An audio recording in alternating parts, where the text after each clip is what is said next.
Jaya Radha Madhava Kunja Bihari.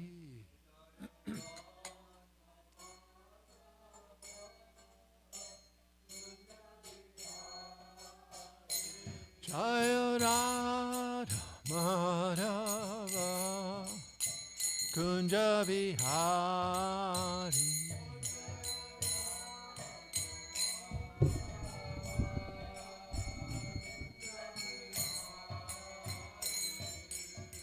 Gopi Jana Vallabha Girivada Dari.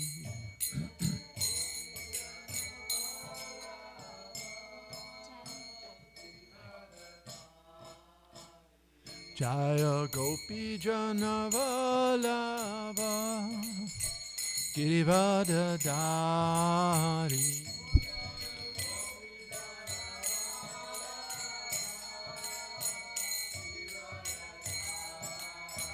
Yashodanandana Braja Janaranjana.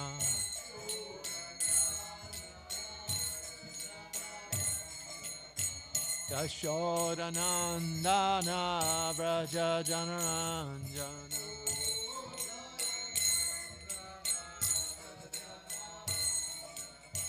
Jamuna Tira Vanachari.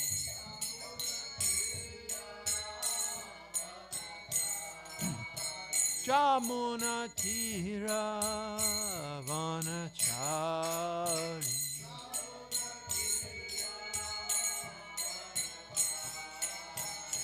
Jaya Radha Madhava Kunja Bihari.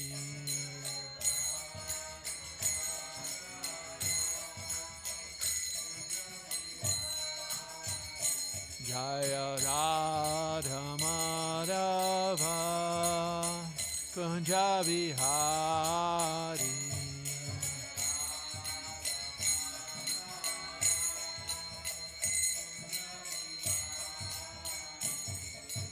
Hare Krishna, Hare Krishna, Krishna Krishna, Hare Hare, Hare Rama, Hare Rama, Rama Rama, Hare Hare.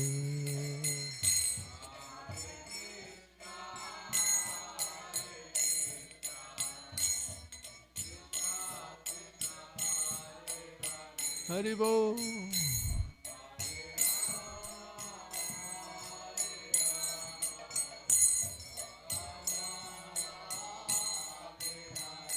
Prabhupada, Prabhupada, Prabhupada, Jaya Jaya Prabhupada.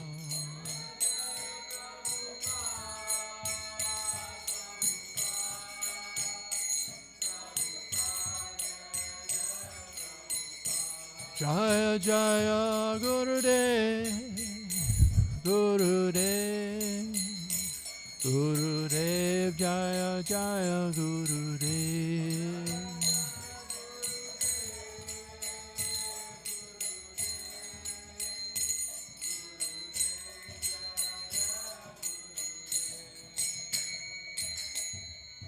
Nitai Gaura Premanandi. Savior of the whole world is Divine Grace Srila A.C. Bhaktivedanta Swami Srila Prabhupada Ki. Om Namo Bhagavate Vasudevaya. Om Namo Bhagavate Vasudevaya. Om Namo Bhagavate Vasudevaya. Reading from the Srimad Bhagavatam, Canto 10, Chapter 4, Text 43 through 46. And we're going to emphasize and study Text 46, which is the final text of Chapter 4.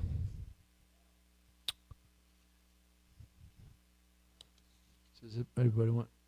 Don't have it? Okay. Gosh, we're missing a lot of stuff today. Deity department was missing plates. Oh, there we go. We have a microphone. Shukadev Goswami continued, thus having considered the instruction of his bad ministers, Kamsa, who was bound by the laws of Yamraj, warrior of good intelligence because he was a demon, decided to persecute the saintly persons, the Brahmanas, as the only way to achieve his own good fortune. These demons, the followers of Kamsa, were expert at persecuting others, especially the Vaishnavas, and could assume any form they desire. After giving these demons permission to go everywhere and persecute the saintly persons, Kamsa entered his palace.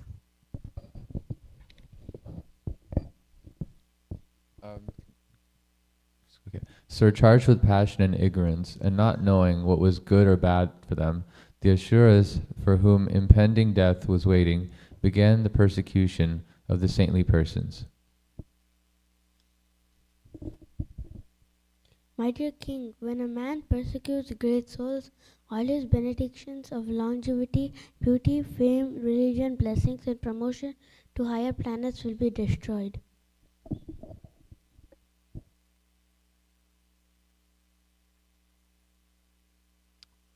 Okay. There's no purport for 46, but should we still read it?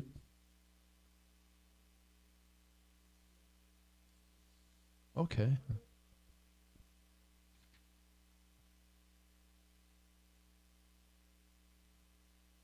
Let's do. Okay.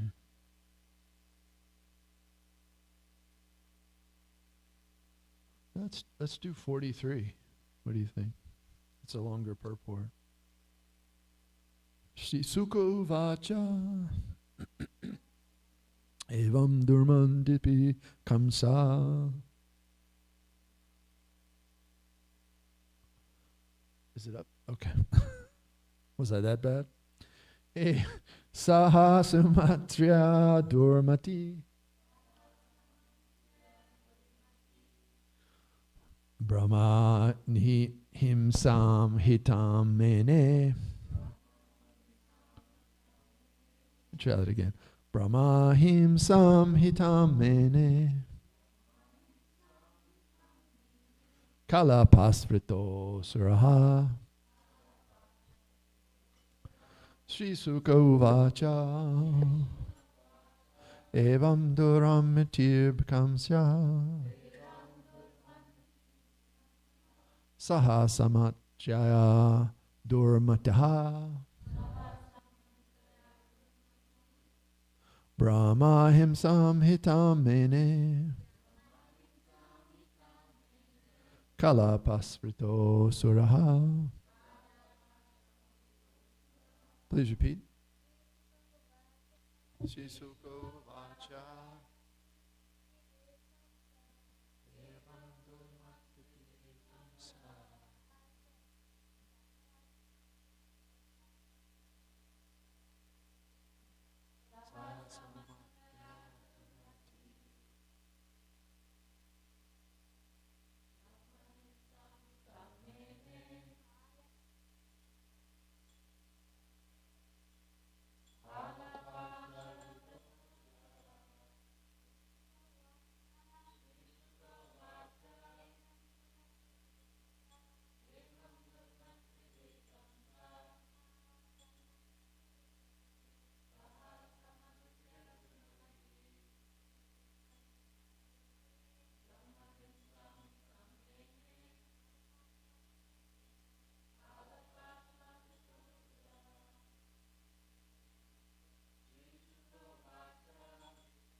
Sri Sukha Uvacha. Or shall we all read it together?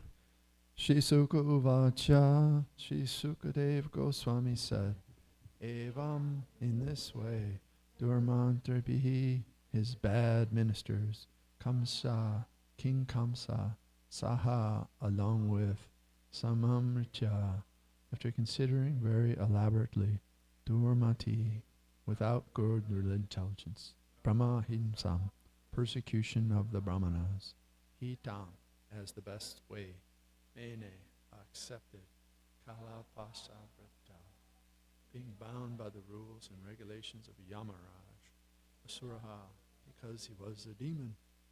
Translation and purport by His Divine Grace, A.C. Bhaktivedanta Swami Srila Prabhupada Ki. Sri Sukadev Goswami continued.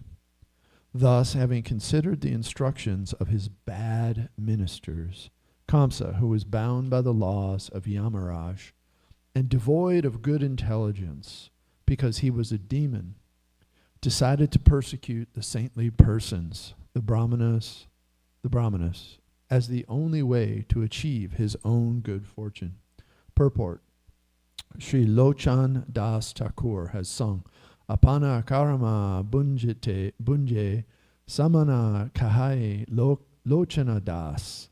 Instead of taking good instructions from the sages and the shastras, godless non-devotees act whimsically according to their own plans. Actually, however, no one has his own plans because everyone is bound by the laws of nature and must act according to his tendency in material conditional life. Therefore, one must change one's own decision and follow the decision of Krishna and Krishna's devotees. Then one is rescued from punishment by Yamaraj. Kamsa was not uneducated. It appears from his talks with Vasudeva and Devaki that he knew all about the laws of nature. But because of his association with bad ministers, he could not make a clear decision about his welfare. Therefore, the Chaitanya Charitamrita Madhya Lila 22.54 says, excuse me, go ahead, let's all say it. Sadhu Sangha, Sarva Shastri Kai, Lava Mantra, Sadhu Sangha, Sarva Siddhi Hai. If one desires his real welfare, he must associate with devotees and saintly persons, and in this way rectify the material condition of his life. Om Jnana Tirandasya Jananjanan Salakaya Chakshu and Melitam Jena Tasma Shri Gurve Namaha Shri Chaitanya Manobisham Shapisham Jena Bhutale Swam Rupa Karamaya Didanti Svapadantikam. I was born in the darkest ignorance, and my spiritual master is opening my eyes with the torchlight of knowledge. I offer my humble obeisances unto his lotus feet. Nama Om Vishnu Padaya Krishna Prestaya Bhutale Srimati Tamo Krishna Goswami Niti Namani. Nama Om Vishnu Padaya Krishna Prestaya Bhutale Srimati Bhakti Vedanta Swami Niti Namani. Namaste Saraswati Devi Gauravani Pracharini Nirvisesha Sunyavadi Paskachari Shatarine Vanchakalpatarubhaischa Kripasinamsevacha Patitana Bhavanebhyo Vaishnavebhyo Namo Namaha. Jai Shri Krishna Chaitanya Prabhu Nityananda Shri Advaita Gadadhar Shivasari Gaura Bhakta Vrinda. Hare Krishna Krishna Krishna Hare Hare Hare Rama Rama Rama Hare Hare. Well, thanks for being here, everybody. It's really cold outside, so thanks for tuning in or coming here and joining the class and being here to hear the Srimad Bhagavatam. And we're so fortunate to have this beautiful explanation by Srila Prabhupada. We're in the 10th canto, chapter 4, the atrocities of King Kamsa. Kamsa was a pretty bad king, wasn't he? And he killed babies, right? Oh man, he was so scared. You know, he was told the eighth son, was it the eighth son of Devaki? You know, would be the person that would kill him. And so he was very confused, wasn't he? Kamsa serves a very important function in Krishna Lila, right? There has to be some bad guys. There has to be some good guys. If it was all good guys, what would how would we learn anything? So that's why Kamsa is so bad, and why these things happen. It's to thank you so much. It's to glorify Krishna and his qualities, his names, his forms, his pastimes, because they're so spectacular, right? Krishna is so amazing. Krishna's beauty and opulence and power and renunciation, everything, it's expanding. It doesn't have limits. And even Krishna himself is sometimes amazed at the how limitless his beauty is, his charm. Krishna is very charming. So he's distinct from like Narayan, Lord Narayan, right? Lord Narayan's very special, right? And he's very beautiful and he has pastimes. But Krishna's pastimes are full of Krishna's personal charm and his outstanding devotees. We can see him in the paintings in the temple room, right? The gopis, the gopas, the cows. Does Krishna just love the gopis and the gopas? No, he loves everybody, right? He loves the trees and creepers and flowers. And he loves the very, dust and dirt of Vrindavan. And Vrindavan is there for his pleasure. It's like practically a manifestation of Radharani, right? So we have, why do we need Kamsa in here? Why can't Krishna just be he's the supreme enjoyer, right? Why does he have to have somebody like Kamsa in there? Does anybody want to say? Why is Kamsa part of Krishna's pastimes? You're a scholar, sadhu. Why is Kamsa there? What do you think? Why is Kamsa part of Krishna's pastimes?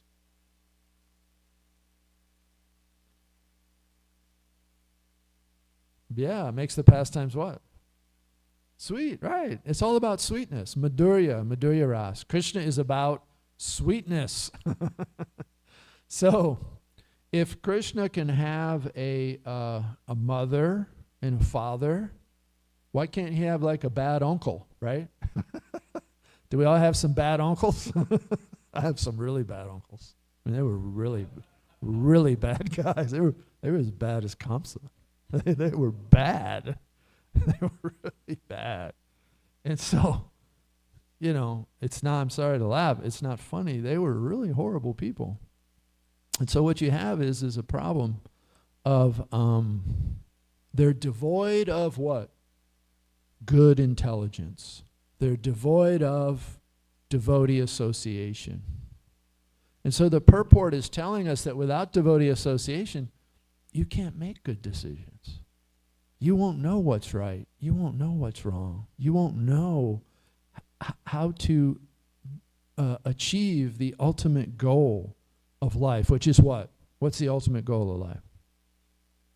Right. What does Krishna Prema get you? Before we get to the really wonderful reason, what's like the most pressing problem we all have right now? Right, material bodies. We want liberation. We want to get out of the material world and stop suffering. And the interesting thing about liberation is that we don't seek to achieve liberation separately from bhakti, right? We just perform bhakti yoga, and liberation is standing outside the door begging for our attention. She wants liberation is achieved automatically as soon as you do devotional service. What? I don't feel very liberated, right? I'm going to go outside in the cold. It feels cold. I've got to eat. I got to take care of this body. Am I liberated? Because we're on the path of bhakti, we will achieve something that's way, way, way beyond liberation. Because liberation is just freedom from material suffering, right? That's all liberation is. And that's what the yogis want. So when the bogey yogis, what do they do? Not bogey, but when the yogis do what? The meditators, what do? They meditate on Brahman, right? And sometimes they get they can see undifferentiated oneness in the universe with their spiritual vision, their meditative visions. What are they looking at? What are they feeling pleasure from?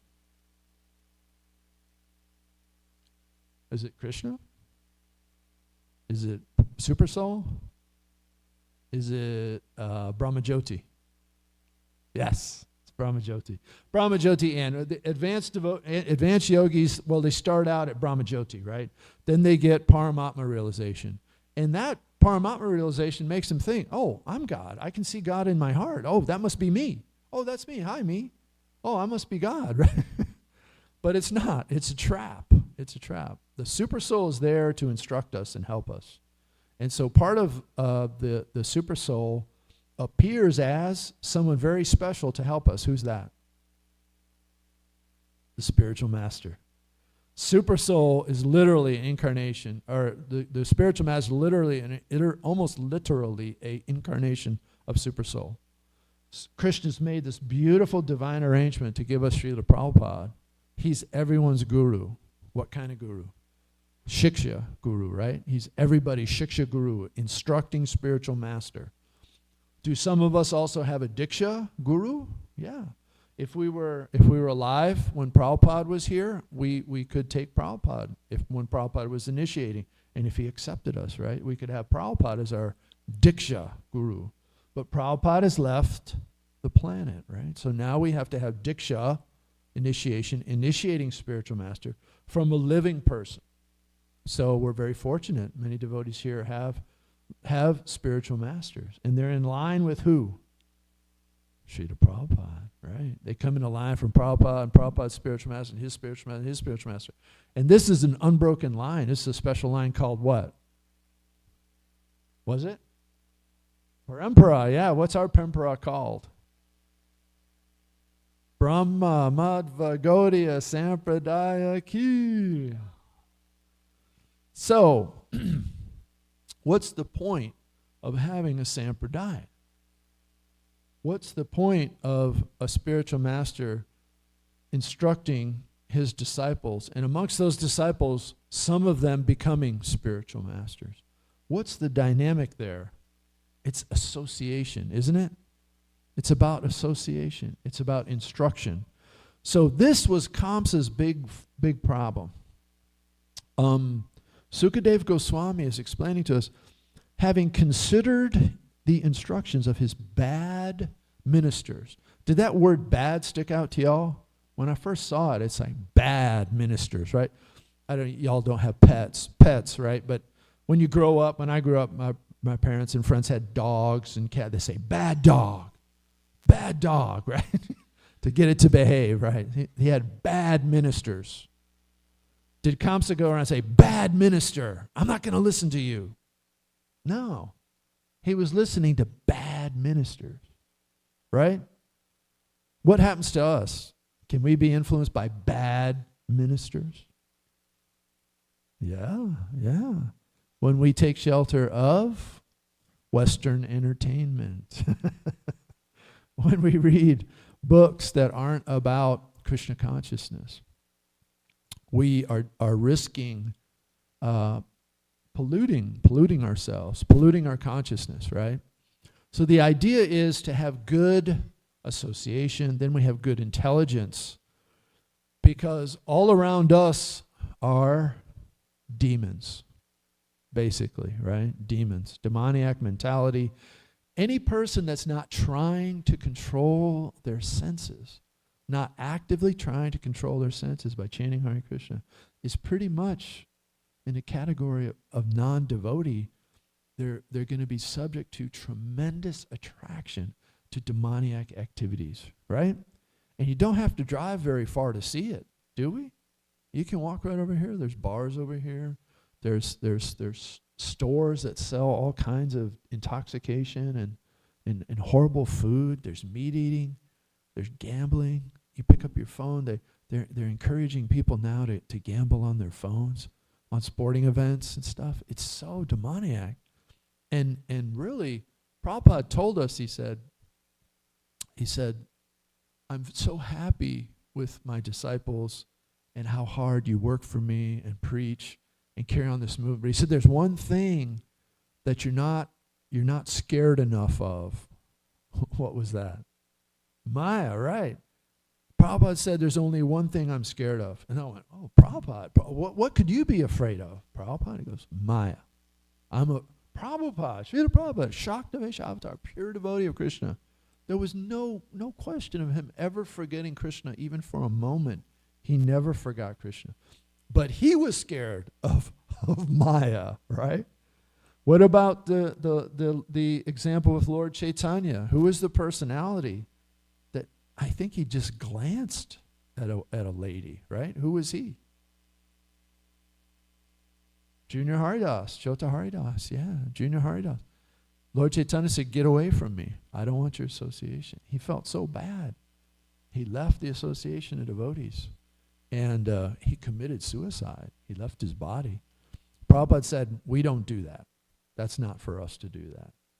But Lord Chaitanya was so strict that this was something that Junior Haridas would then appear to Lord Chaitanya in a form that he could sing, right? He could still sing bhajan for Lord Chaitanya.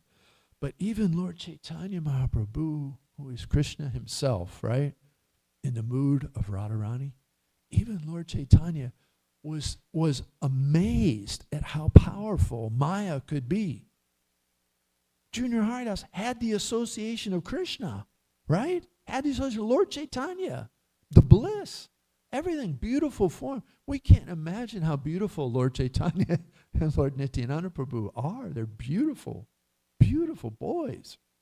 And to think that even with their association, he could still have found a way to be, that's how powerful Maya is. Why is Maya so powerful?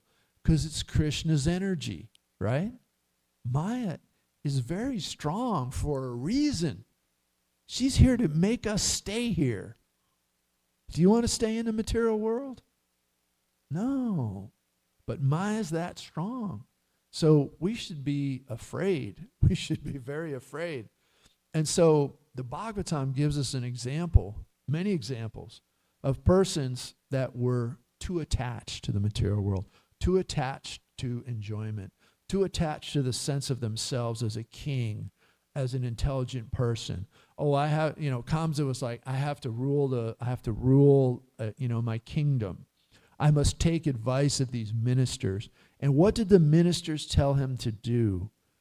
Told him to persecute saintly persons, the Brahmanas and the Vaishnavas. And so Kamsa didn't know any better, so he thought it was his only way to good fortune, right? He thought, oh, this is all I can do. And so if he had just had the ability to listen to some of the saintly persons around him, but then he wouldn't have been Kamsa, right? He had to be Kamsa. But Kamsa's there to show us we don't want the kind of Krishna consciousness that Kamsa had. Was Kamsa Krishna conscious? Who thinks he was? I vote yes. Who else? You want to change your vote? Do you want to change your vote? No, yes. Okay, why was Kamsa Krishna conscious? He was what? And what was the result of the fear, being in fear? Right. He was in fear of Krishna, so he was thinking about it all the time, right? What happens if you're scared of something? You think about it all the time, right? What if you have a job and you think you're going to get fired the next day? You're thinking about your boss the whole time, right? Is that a good way to think of Krishna? No, it wasn't a good way. So even though he's said to be Krishna conscious, right? Because he was thinking of Krishna all the time, he was inimical to Krishna. He was against Krishna. So it wasn't a very good, it wasn't the right way to think about Krishna. And so what happens in the material world when people get a lot of really bad karma and bad things happen to them? What do they say about God sometimes?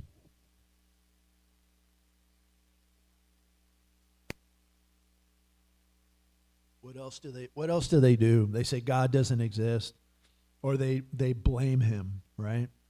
That why is there so much bad in the world? Right? Why is all this bad things happening to good people? I'm a good person. Why is this bad happening to me? They blame God. Excuse me. So it's like that. It's similar to Kamsa. They think of God negatively. And they might really get angry and think about God a lot. But it's not the right way to think about God, right? What's the right way to think about Krishna? Favorably, yeah. I was thinking like as a father, right? Krishna's our father, right? Is he also our mother? How can Krishna be father and mother? Yeah, he can be everything. He's the supreme personality of Godhead. He's supplying everything. He created everything. I read something the other day that really blew my mind. Krishna owns our senses. Krishna is the controller of our senses. Wait a minute. No, I'm the controller of my senses, right?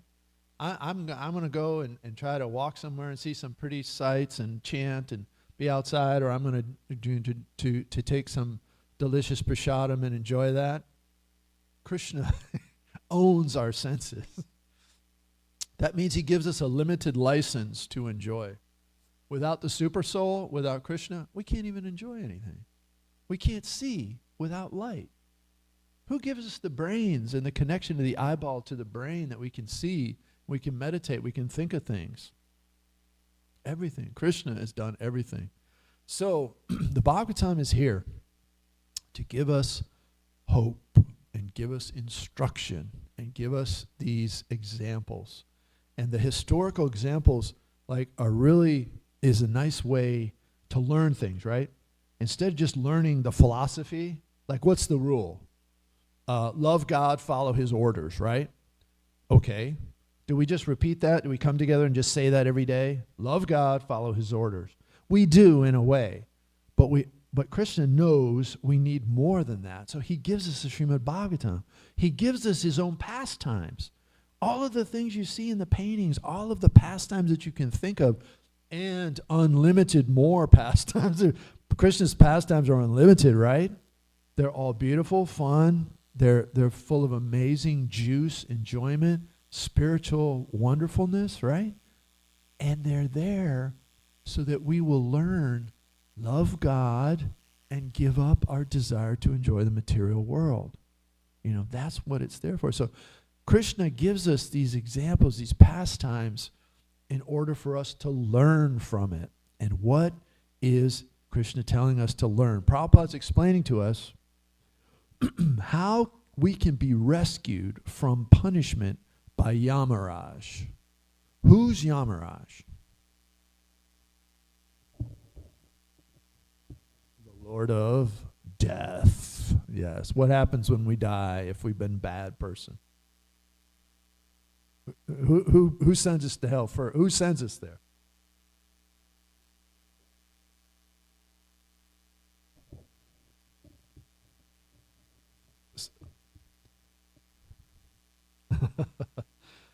Who are the servants of Yamaraj? The Yamadutas. Ooh, they're ghastly, horrible.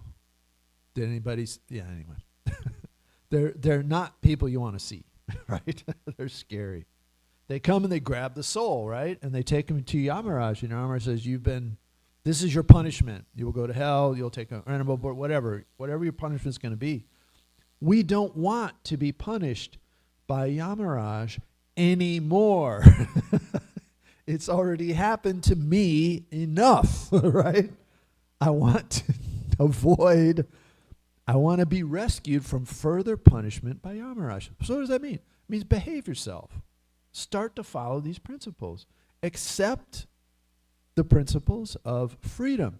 No meat, fish, or eggs. No gambling. No intoxication. No intercourse outside marriage. And every day, chant 16 rounds, Hare Krishna. And associate with who? Krishna's devotees. So we're all here. We're all associating together. So we're very fortunate we have each other's association. We can escape punishment from Yamaraj by devotee association. We must change our own decisions to try and enjoy ourselves, right, in the material world, to make our own plans for enjoyment, right?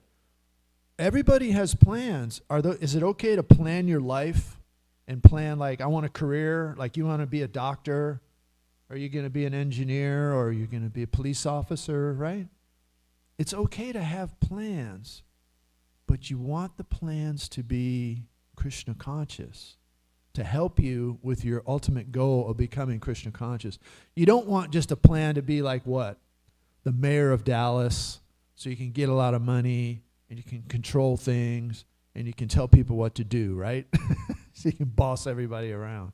That's the plan, that's the negative plan we want to overcome.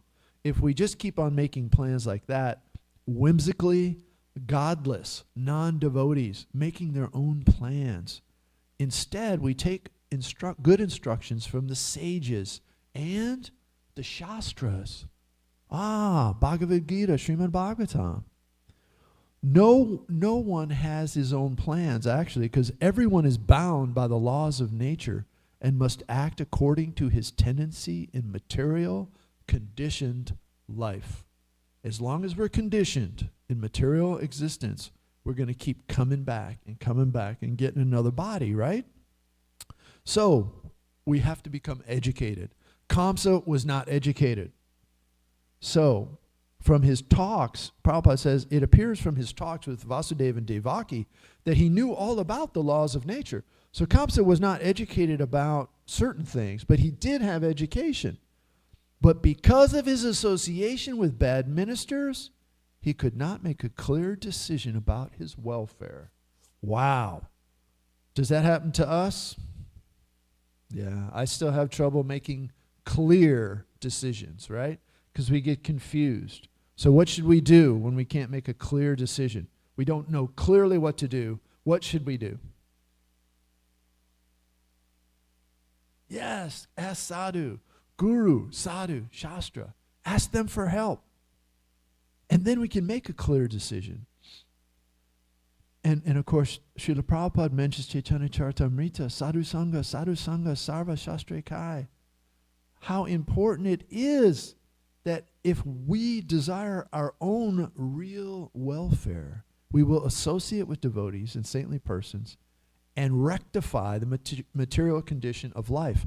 Does that mean we have to wait to the end of this life to rectify our material condition? No, we can start right now. Prabhupada said you can be Krishna conscious right now. Prabhupada said if you just turn a little bit, just turn and look, Krishna's right there.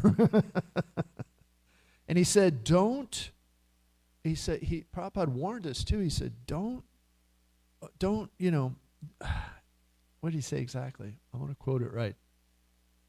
He said, this Krishna consciousness is actually pretty simple.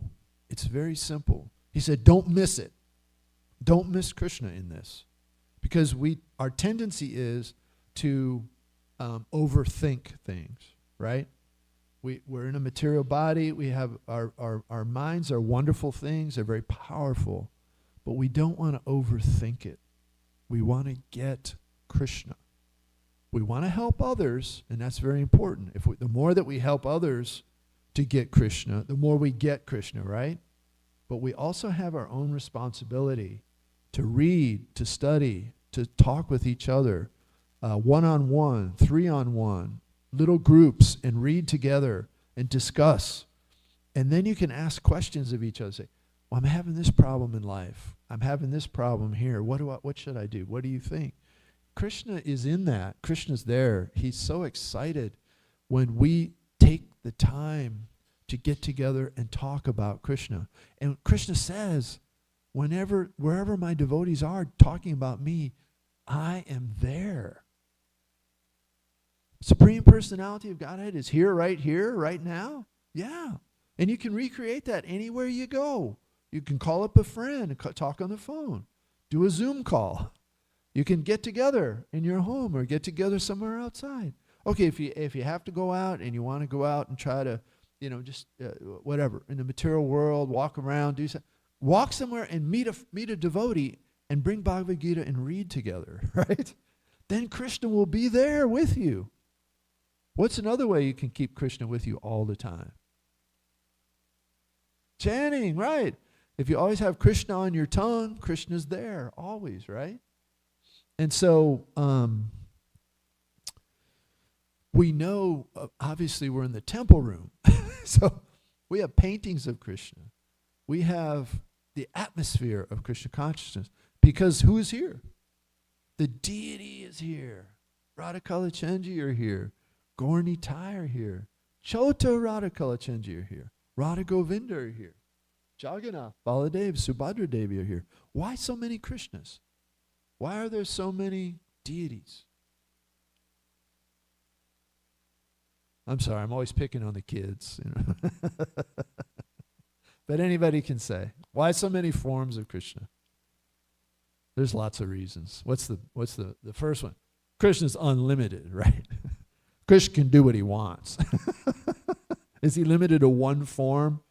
Yeah, he just wants to be a guy with glasses and a big beard, writing down all our sins, right? And oh, woe, why did I create all these people? All they do is commit sin. Send him to hell, you know. Is that God? Is that what he does? That's what a lot of Christians think. That's what a lot of people think, that God is just keeping track of our sins and just waiting for the minute he can punish us. You know, can't wait. You've been bad, you know. No, you know, God's not like that. He's loving. Can light ever overcome darkness? I'm sorry, can darkness ever overcome light? No, why? Because darkness is the absence of light, right? That means light always wins. That means eventually good will always win. Good is represented by the spiritual. Krishna is completely spiritual. But let's just talk about material world. Light versus dark, good versus bad, the duality of the material world.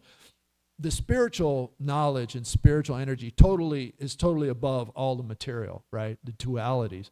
But even in the material world, darkness can't win. Isn't that amazing? Think about it.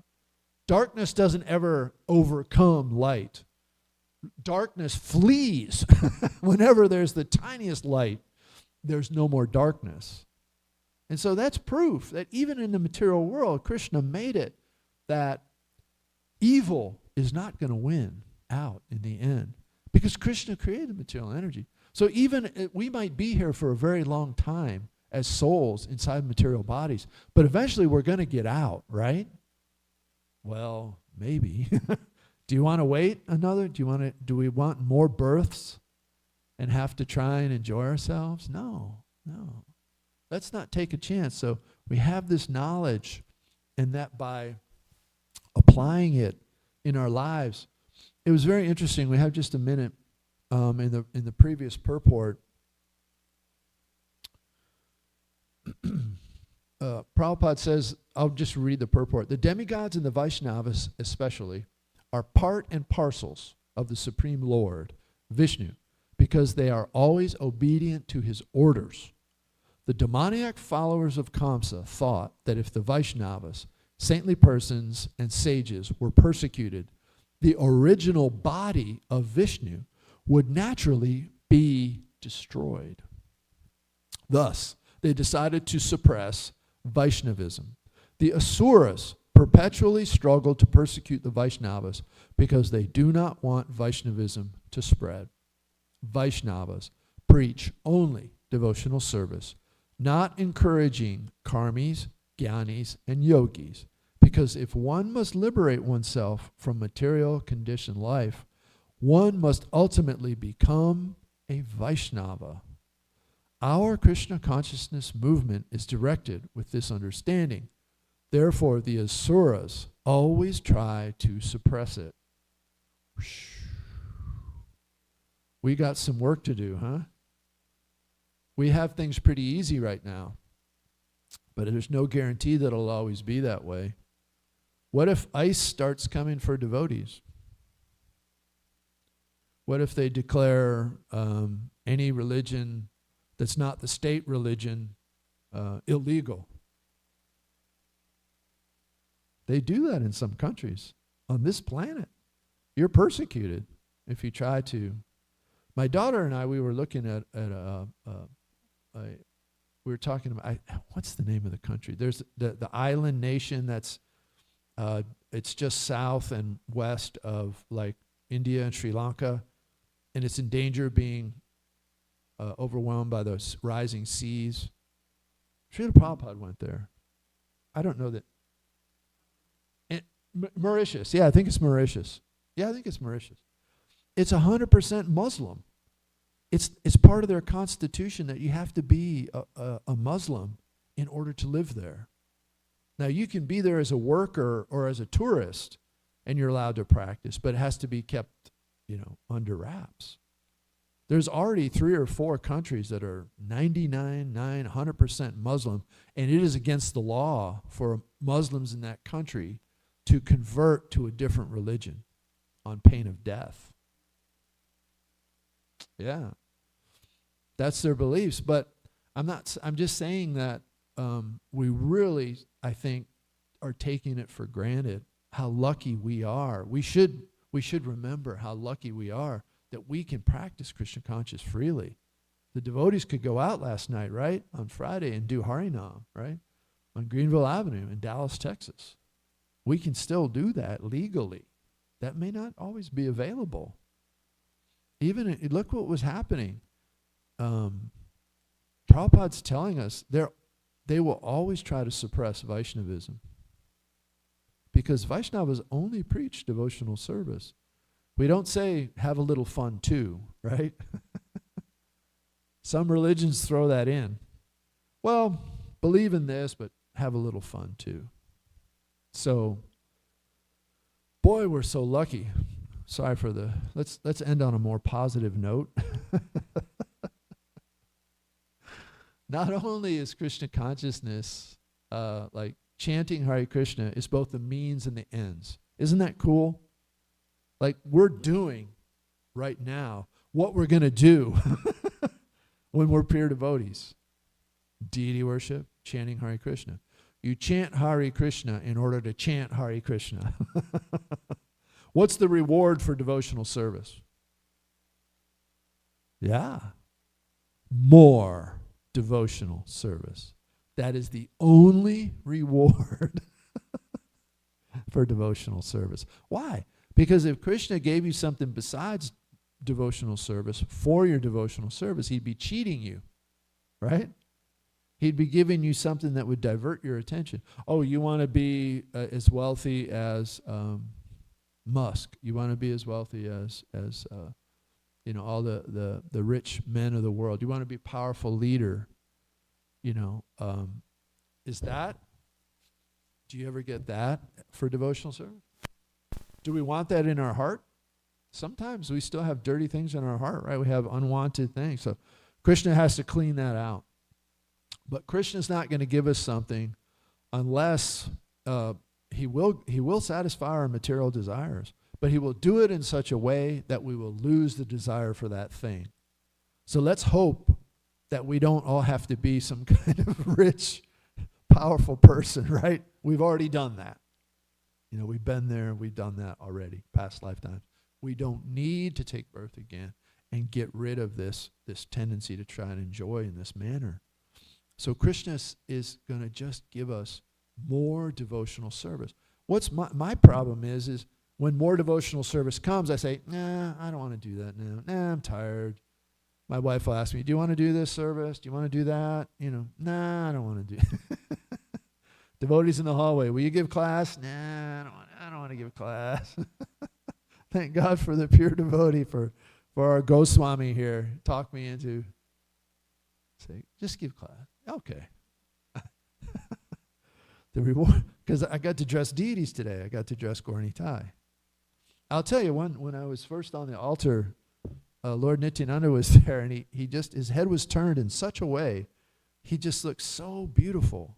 Sometimes you'll see you see the deities, but sometimes you'll see them in a way in your mind, or something will happen, and you'll see how very, very beautiful they are. Exquisitely beautiful.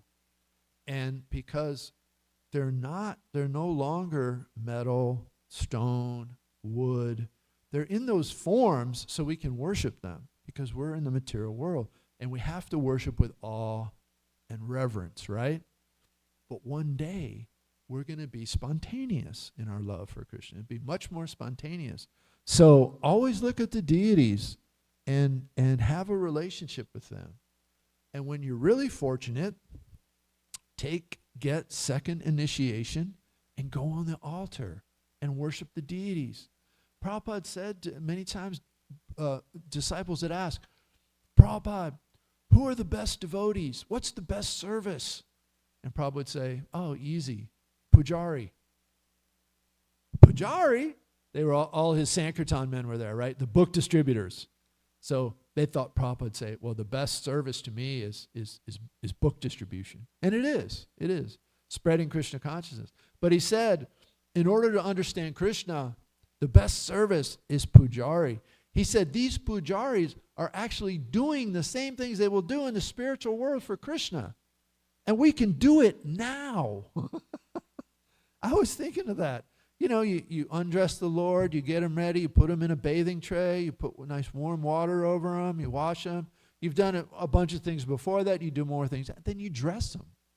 And there's all rules and regulations. You know, you go through prayers, and they're called mula mantras. Did you know about mula mantras? You chant special mantras when you offer the deity. They're easy to learn. They're really easy. I thought it was going to be hard, but they're easy. And then it's a whole thing. And you're like, wow, I just spent 2 hours with Gaurnitai, Radha Kalachandji, Radha Govinda. You can't, unless you're really up close, I mean like this close, really, a foot away, you can't believe how beautiful Radha Govinda are. They are stunningly beautiful deities. Radha Kalachandji, same thing. When you're on the altar and you're dressing Kalachandji, you can't get lost in his face or you won't get anything done. And it's easy to do that because you're right there and you're like, oh my God, I'm right in front of Kalachandji. He's so beautiful. Look at the details of his face and the lines. And then you go, oh God, time. Oh, I just blew 20 minutes. Because you almost like swoon in ecstasy and you get in a little lost and you're thinking about some pastime or something. Man, you can't do that. You can't be a pujari and start daydreaming. You got to be on the ball, right? Because deity worship is, Prabhupada said, 1 hour's business. An hour or two before to get ready. But, pretty much you can do it 1 hour on the altar. But we take longer out of love and affection, and we want to do things nice. So we get 2 hours. And so look at how gorgeous they are. How did that happen?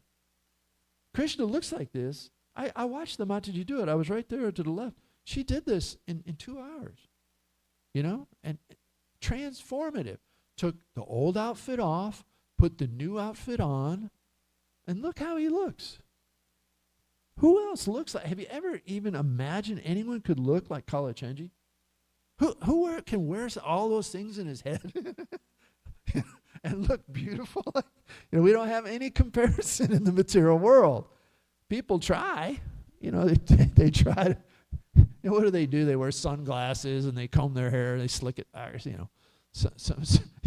Some models or something, I think they look nice. Krishna, goodness, it's unbelievable. And that's not even, I've not even scratched the surface of Radharani. I mean, come on. She's like she's a confidential personality, right? Did anybody know about Radharani before he came to the temple? No. I knew about God. I want to know who God is, right? But God has an eternal female consort. God has a blissful Ladini Shakti energy. That's his love personified. Yes. We are all little sparks of that love. We are all little tiny spiritual sparks. Radharani, big spark, big fire. Krishna, big fire. They're big. We're little tiny, but we're all lovers of Krishna. And Radharani is our instructor for how we can come back to the Father and how we can learn how to worship and love the Father again. Because we left, right? We left the spiritual world. So sorry, I'm getting off track a little bit. But there's so many, one of the other reasons there's so many different deities is so much mercy is coming out, right? Krishna appears as Jagannath, Baladev and Subhadra Devi. It's unbelievable, isn't it? The story of how Jagannath manifests, you know? Krishna is walking by and he hears his queens in Dwarka talking about the Vrindavan pastimes. And just overhearing them talking about Vrindavan pastimes, because he's in Dwarka and he's missing the devotees in Vrindavan, he goes into this ecstatic condition, right? His arms go in his body, his body gets wider, and his eyes get really huge in this ecstasy of hearing about himself in Vrindavan, right? And who sees that? Of course, Subhadra and Baladev. But who sees that? Narad Muni comes. What does he do? He sees, and what does he do to get, what does he say to Krishna later? And he says, I want you to share this form with the world. Please. I've seen it. Because Krishna says to him at one point, I'm really pleased with you, Narada Muni. You have to ask for a boon or a benefit. Narada Muni said, I don't want anything, Lord, just pure devotional service. I don't want anything. And so the Lord presses him, no, I want you to ask for something. So he says, okay, that form that you exhibited that day that I saw with you and your sister and brother and your eyes were, would you show that form to the whole world? Krishna says, okay. And then he comes as Lord Jagannath with the log and into Yuma Maharaj. You know the story of that. So, and of course, Jagannath is our Lord of the universe. And Jagannath comes out of the altar and he gets on a little mini altar on wheels, right? The Rath Yatra cart. It's a mini temple. And he goes out to have a drive, a fun time. To do what? Reclaim all the souls. He's reclaiming all the souls. We put the Rath cart on a trailer one time, and we trailered it in a parade because we couldn't push the cart fast enough in the parade, right?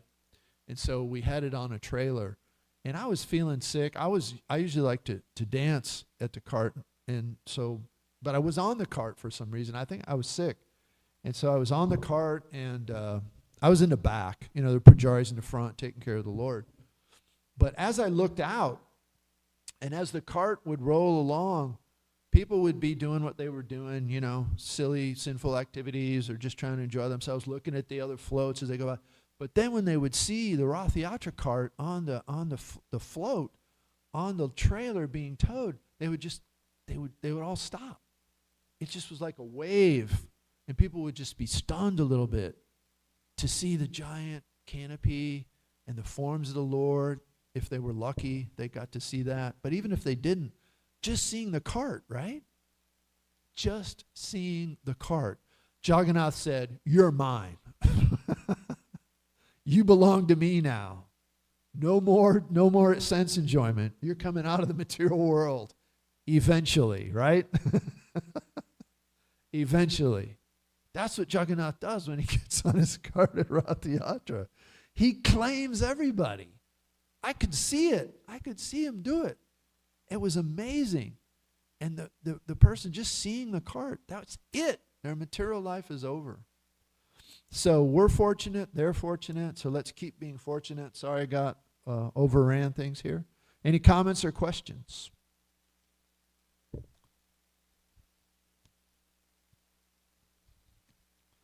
So I was a little bit impromptu and scattershot. You know, it's just shooting all over the place, so sorry.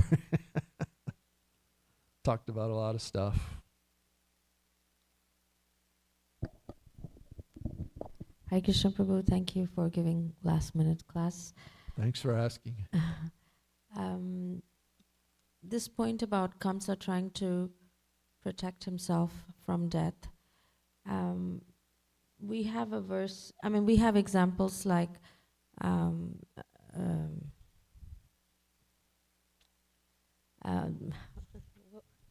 what is the anyway? So we have devotees who completely depend on Krishna, and they don't even try to protect themselves. when they are persecuted. And here we have Kamsa, who's the other opposite. In the face of death, he's trying to kill the Brahmanas, kill Vishnu. So in between that, we have this verse that I was trying to pull up in 10:1:48. As long as he has intelligence and bodily strength, an intelligent person must try to avoid death. This is the duty of every embodied person. That's Canto 10 itself, 148. So if we read this and we say, well, Kamsa is intelligent and he's trying to defend himself and protect himself and avoid death. So what is he doing wrong? Because he knows Krishna's going to kill him. So the question, let's pick apart the question a little more. The supposition is all embodied persons have to protect themselves, right? That's That was the scriptural injunction. Yeah, as long as we have intelligence and bodily strength, an intelligent person must try to avoid death. This is the duty of every embodied person. Avoid death. Maybe you were saying that in the verse when you were saying, like, association, and at this time, like, who do you turn to? Who do you associate and get intelligence, to support your decisions? Whereas Kamsa went to the demons to say, okay, how do I protect myself? Is that where he went fundamentally wrong? Yeah, because the devotees know they don't have to worry about defending themselves if they're Krishna conscious. They know that Krishna's in charge, and that if Krishna wants to take me out today, fine. If he wants me to live longer, okay. They're happy either way. That's pretty amazing, isn't it? Prabhupada was like that. He was on an airplane, the airplane's flying along, suddenly it loses altitude, loses 10,000 feet. It just practically nosedived. Everybody thought they were going to die. Everybody's screaming, and then the plane levels out. And so the devotees run from the back of the plane to the front of the plane and say, Prabhupada, are you okay? Prabhupada said, Hare Krishna, Hare Krishna. He's like, we can leave at any moment. We can go at any moment. He wasn't upset at all. We can go at any moment. And he had a personal relationship with Krishna, right? So I think that's the fearlessness of a pure devotee, and that they do take care of their body. Like Prabhupada didn't neglect his body, right? He knew he had to eat, he had to exercise, he took massage, he took Ayurvedic medicine to prolong his body's health so that he could preach more for us, So it's the same. But Prabhupada was ready. Even if he didn't go to the West, I think Prabhupada was ready. He had done what he needed to do, But of course, it was prescribed by his guru, go to the West. So it happened. But I think the relationship between a pure devotee and Krishna is extremely sweet and mysterious. It's mysterious. Like the pure devotee will know Krishna fully and be totally in love with Krishna. But it doesn't mean Krishna tells him everything, right? Prabhupada said that. He goes, sometimes I have a general idea of what's going to happen, but like Prabhupada knew there'd be so many temples, right, in his future, and he could see it all. He was talking to somebody he was sitting on a park bench in New York City, right, and like in Central Park. He said, I know it's all there in the future. But he didn't know exactly how it was going to manifest, right? Or exactly when, or exactly what. So the pure devotee is this relationship. It's like that for us. We can't give up our duties to protect our body, right? Got to eat, take care of it, sleep. Don't sleep too much. Don't sleep too little. Don't eat too much. Don't eat too little, right? And then if we sort of like hold up our end of the bargain, we can be satisfied and feel secure that Krishna will take care of us too, right? Like all of us, how do we get this far in life? How did we all get here? Come on, really think about it. Goswami over here, he's traveled the world. He's been everywhere. He knows all the incredible devotees in the past, big, huge, amazing devotees, advanced devotees. His whole life, he's been serving them for years and years and years. But Who took care of him? How did he eat enough? How did he get clothes? How did he travel? How did he get money? Did we, or did it come because my boss gave me the money? My parents took care of me for a while, and then I did it all myself? No. Krishna did everything. How come we got through school? How come we got a degree? How come we got jobs? How we got money? How do we get married? How do we meet our spouse? How do we have children? How do we get the kids we had? It's all Krishna. It's amazing, actually. Because I'm 62, I look back on it and I just scratch my head. It's incredible. It's incredible. And it's that way for all of us. You just have to be open to it. You just have to be ready. Just accept it. But you got to hold up your end of the bargain. Get a guru. Surrender. Follow the instructions of the spiritual master. But get plugged into the Guru Parampara, you know. There's disciples of Srila Prabhupada you can surrender to and get a guru. And you can be Prabhupada's grand disciple. Right? You can be a disciple of Prabhupada, right?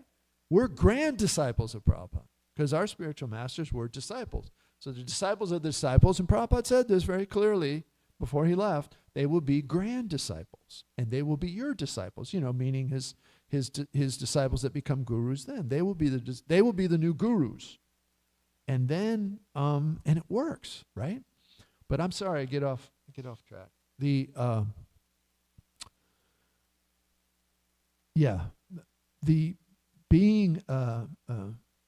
have a duty to our own bodies. We don't go and do Sankirtan at 2 a.m. in a dangerous neighborhood, right?